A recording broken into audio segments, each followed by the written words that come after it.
African zebra সাধারণত টেলিভিশনের বইয়ের পাতায় কিংবা ডিসকভারি চ্যানেলে দেখতে পাওয়া যায়, কিন্তু হঠাৎ করে সেই জেব্রার দেখা মিলল রংপুর চিড়িয়াখানায়। প্রথমবারের মতো এখানে আনা হয়েছে এক জোড়া সেই আফ্রিকান জেব্রা। কেবল আজকে প্রথম, জীবনেও দেখিনি, দেখতে খুব ভালো লেগেছে। দূর থেকেই নজর কাটছে জেব্রার সৌন্দর্য। মনের আনন্দে গাছের নিচে ছোটাছুটি করে বেড়াচ্ছে চারিদিকে। দর্শনার্থীদের ছোটাছুটি দেখে জেব্রাটিও খেলছে মনের সুখে। চিড়িয়াখানার ভেতরে প্রবেশ করলেই চোখে পড়বে এমন নজর কাড়া দৃশ্যের। মূলত আজকে দেখলাম যে রংপুর চিড়িয়াখানায় জেব্রা আসছে, আগে কখনো দেখি নাই। আর এটা হচ্ছে নতুন প্রজন্মের জন্য অনেক একটা ভালো প্রাণী। এটা তো আমাদের বাংলাদেশে অ্যাভেলেবেল নাই, বাইরের থেকে নিয়ে আসা। আমাদের রংপুর চিড়িয়াখানায় দেখলাম আজকে প্রথম। অন্যান্য প্রাণীর তুলনায় মানুষের সাথে বন্ধুত্বের মতো আচরণ দেখা যায় আফ্রিকান এই জেব্রার। দর্শনার্থীদের দেখলে কাছে আসছে, কেউ আবার মাথায় হাত বুলিয়ে ছবি তুলছেন। নতুন অতিথি এই জেব্রাকে দেখে আনন্দিত আগত দর্শনার্থীরা।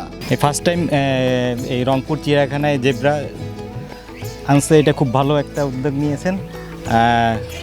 এর আগে আমি অবশ্য ঢাকায় দেখেছি, কিন্তু এইখানে এই ফার্স্ট টাইম খুব ভালো লাগছে। নতুন প্রজন্মকে দেখাতে ছোটদের সাথে নিয়ে এই জেব্রাকে দেখতে ছুটে আসছেন পশুপ্রেমীরা।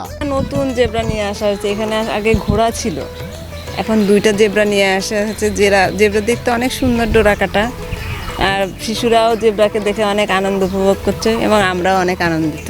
সব ধরনের পশু পাখির দেখা মিললেও এই আফ্রিকান জেব্রার দেখা মেলে না কোথাও। তবে আলাদা এই জেব্রা ঢাকা চিড়িয়াখানায় দীর্ঘদিন ধরে থাকায় বাংলাদেশের আবহাওয়ার সাথে খাপ খাওয়াতে সুবিধা হয়েছে বলে মনে করছেন সংশ্লিষ্টরা।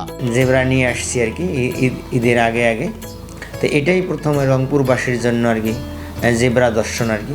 তো জেব্রা দুইটি এখানে ভালো আছে এবং এবার ঈদে এই জেব্রা এই অঞ্চলে ব্যাপক সাড়া ফেলছে আর কি, এবং দর্শনার্থীর সংখ্যাও দিন দিন বৃদ্ধি পাচ্ছে।